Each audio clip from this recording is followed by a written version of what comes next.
clip-on button. And are you familiar enough with the location of that holster that you can just sort of grab it without looking? Yes, sir. I put it in the same spot every time I got in my vehicle. Is this some sort of maneuver that you've practiced? No, sir. It's just first time under pressure, you're able to just execute it flawlessly. Yes, sir. Okay, so you're retrieving the gun from the holster, and drawing it out, and so is it your testimony that from that angle you're still able to see Alex Gonzalez's head? Yes, sir. And you're still able to see his body? Yes, sir. There's the upper part of his torso. And you had a clear sight line from where you were leaned back to draw the gun to be able to see Alex in that position? Yes, sir.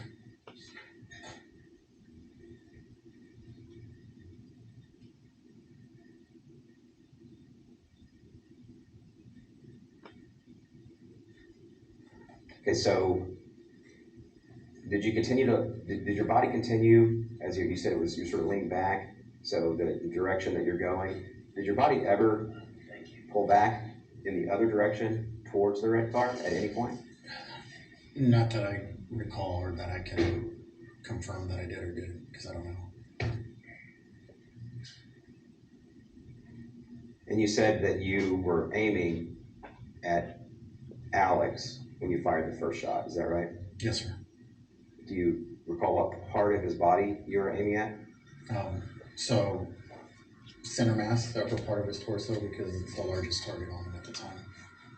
Did you hit him with the first shot? I don't recall which shot hit Mr. Gonzalez in the head. Did you see one of the shots hit him in the head? No, I didn't see that he was hit in the head until after I stopped firing. So you didn't actually see Alex get shot at all? Is that what you're telling me? No, I didn't see the moment that he was impacted by the bullet, no, sir. Do you know whether you shot Alex first or Jessica first? No, sir.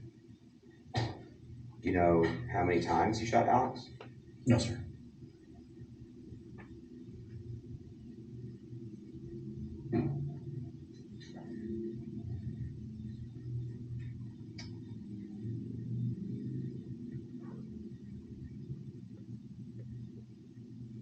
When you fired the first shot, Mm-hmm. Did you have your eyes fixed on the target of your gun? Yes, sir. And your testimony is that target was Alex's torso. Yes, sir, the upper part of his torso.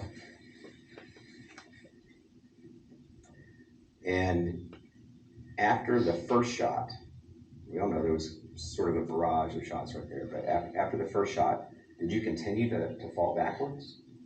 No, sir. I went back as far as I could because my center console's right there, and it was in a small sedan and a little bit bigger of a guy, so that I remember the passenger seat hitting my shoulder, and I was up against the center console, so I was kind of stuck where I was. I couldn't move any further back or lay further back if I wanted to. Were you able to fall back far enough that it provided some degree of cover or protection for you?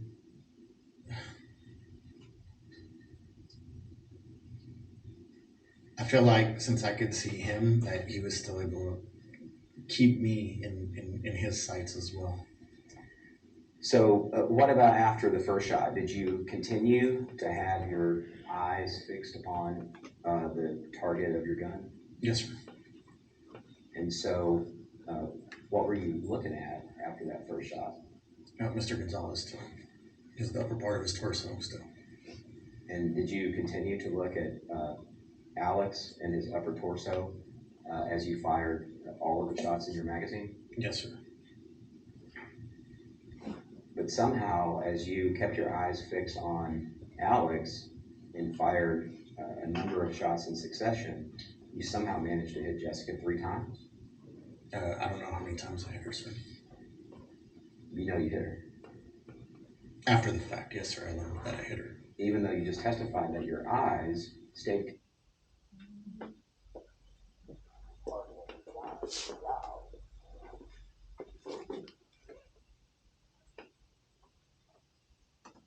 how you shot multiple times something that you somehow couldn't see?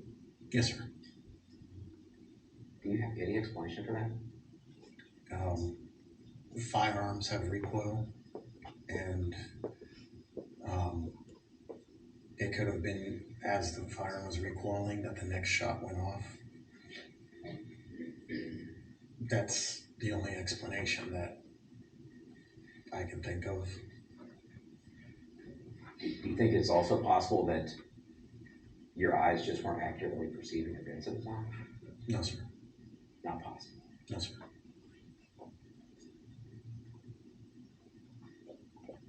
You're going to tell the jury that it's impossible that you kept your eyes fixed on the target of your gun, but somehow just didn't see what was in front of it? Impossible? No, I saw what was in front of it. I saw Mr. Gonzales in front of it. Well, some of those bullets found their way to Miss Arellano.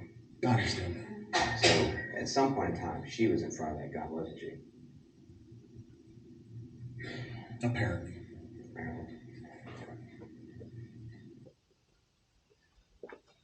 Sorry for a few glitches there, but I think everyone saw the important parts. There's one final clip that I want to show that sort of brings everything together.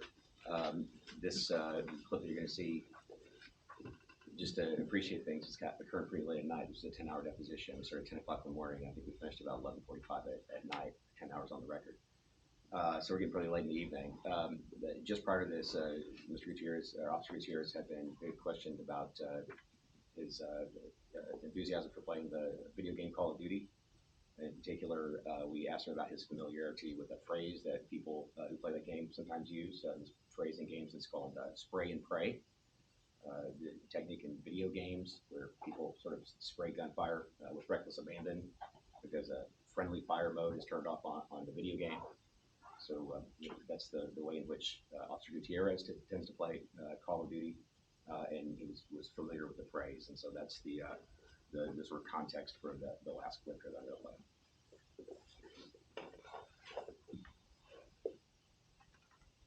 Be appropriate for a law enforcement officer. Is there any scenario that you can even envision or imagine in which a law enforcement officer would be reasonable in using a spray and pray technique? No, sir. Just as a bright line rule, spray and pray for a law enforcement officer is something that you should never do. Is that right? Correct. Isn't that what you did when you shot at Alex and Jessica? Did you spray and pray? No, sir. You leaned backwards and you just started firing rapidly, right? No, sir. I aimed at Mr. Gonzales. Right, but you hit Jessica 3 times, who you claimed that you didn't even see, right? No, I don't know how many times I hit her, but I understand now that I hit her. Have you looked at the any of the photos where the crime scene folks harvested the bullets that you left on the scene?